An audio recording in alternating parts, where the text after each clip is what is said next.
Au XIXe siècle, il y a deux assises principales pour développer un village, l'église et bien sûr la construction d'une première école.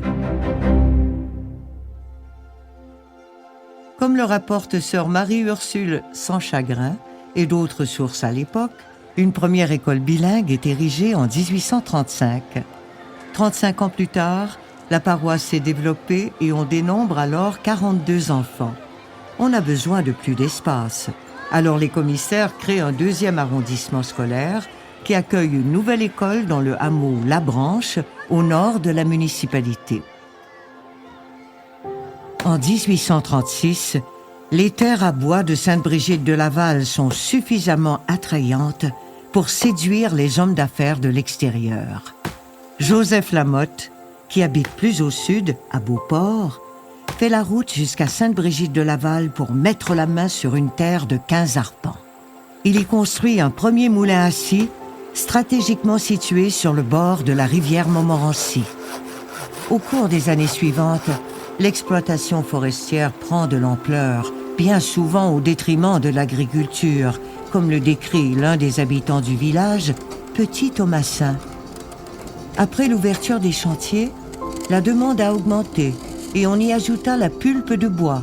Le bois devint la source principale d'entrée d'argent à la maison, ce qui a nui à l'essor de l'agriculture. En 1842, une première chapelle est construite par Jean le Rossignol sur son terrain au nord de Sainte-Brigitte de Laval. La chapelle se situe à un endroit connu autrefois sous le nom de Côte de la Chapelle, près de la rue de la Pépinière, un emplacement stratégique en raison de sa proximité avec la mission de Saint-Martin, dont le chemin passait dans ce secteur. C'était plus pratique pour le curé qui servait plusieurs paroisses. C'est le séminaire de Québec qui fait don de cette chapelle en bois d'environ 32 pieds par 40. Quelques années plus tard, vers 1850, les terres le long de la vallée du Saint-Laurent sont toutes occupées et le taux de natalité est élevé chez les Canadiens français. Il faut donc coloniser les territoires plus éloignés, comme Sainte-Brigitte de Laval. Certaines familles se tournent aussi vers des régions plus reculées, comme le Saguenay-Lac-Saint-Jean.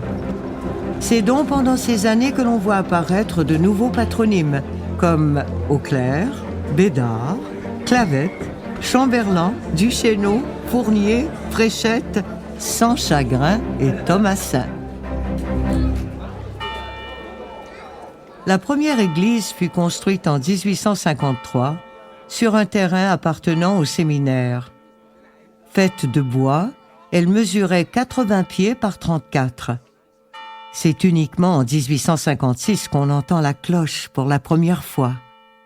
D'autres améliorations suivent au fil des ans, dont la construction d'un maître-autel et le renforcement des murs avec des barres de fer. Plus de 10 ans après sa construction, la chapelle est démolie pièce par pièce pour être reconstruite et annexée à la nouvelle église au centre du village. Le patrimoine bâti de Sainte-Brigitte de Laval ne conserve malheureusement pas de témoins matériels des premiers moments de la colonisation. La série Balado que vous écoutez est basée sur plusieurs sources, dont le livre de sœur Marie-Ursule Sanchagrin et des articles de journaux de l'époque.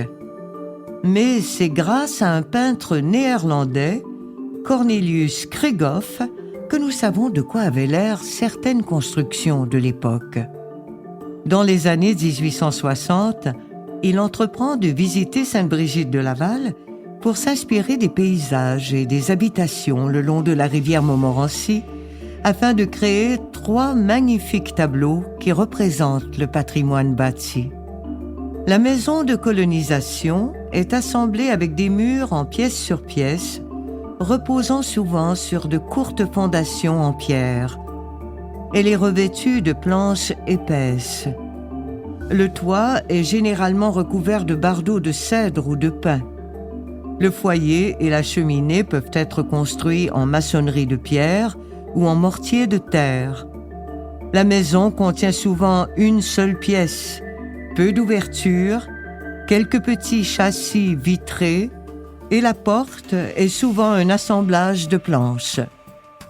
D'abord, il s'agissait d'abattre les arbres, non seulement pour défricher le terrain, mais pour se procurer du bois de chauffage et surtout le bois nécessaire à la construction de la maison.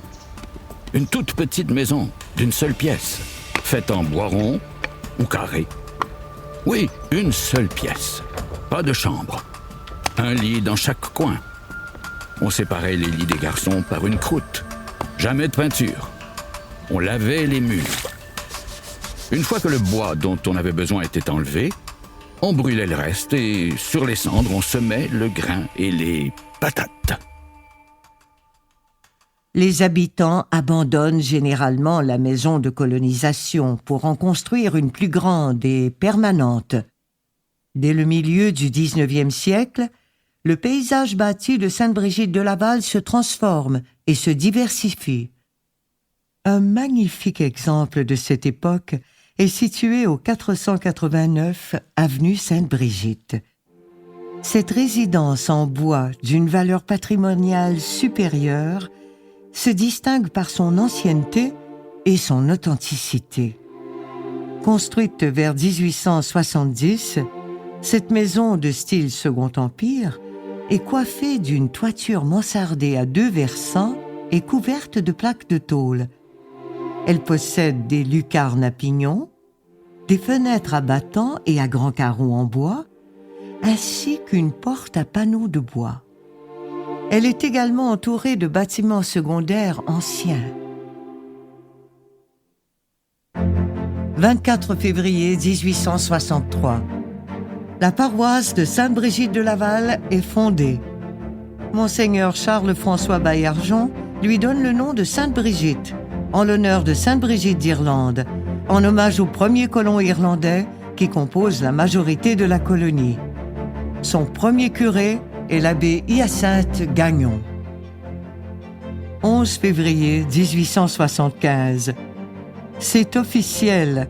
Un décret ministériel proclame la constitution de la municipalité de Sainte-Brigitte-de-Laval. Le nom de Laval a été ajouté au nom canonique en souvenir de Monseigneur François de Montmorency-Laval, premier évêque de Québec. Sainte-Brigitte-de-Laval est composée de 103 familles résidentes, formant une population de 600 âmes.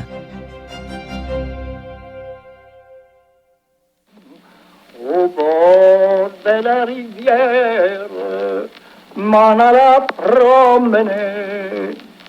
J'ai trouvé l'eau si belle que je me suis... La pêche sur la rivière Montmorency est d'abord pratiquée par ses riverains pour des raisons de subsistance, avant de devenir une activité de loisir et de détente qui rallie jusqu'à la bourgeoisie de Québec.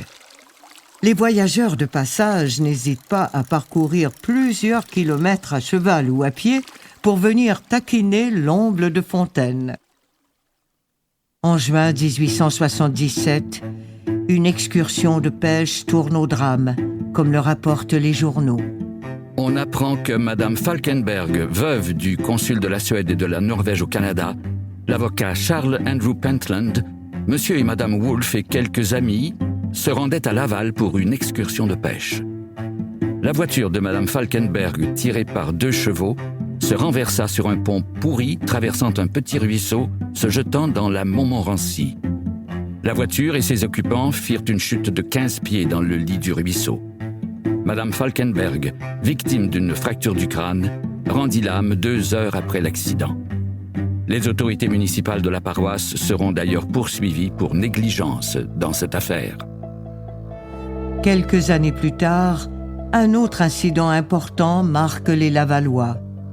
Également dans le prochain épisode, pourquoi les Irlandais quittent-ils Sainte-Brigitte? Cette série balado vous est présentée par Montelier, une eau pétillante québécoise fière de faire partie de l'histoire de Sainte-Brigitte-de-Laval. Montelier, une source d'ici naturellement équilibrée. Nous remercions également Jean-François Simard, député de Montmorency à l'Assemblée nationale, la ville de Sainte-Brigitte-de-Laval, le Club Lion de Sainte-Brigitte-de-Laval, Joël Godin, député de Portneuf, Jacques-Cartier, Ce balado est une production de la Société d'histoire de Sainte-Brigitte de Laval. Narration Dorothée Berryman, Jacques Tremblay, Giscard Tremblay. Réalisation Phonique.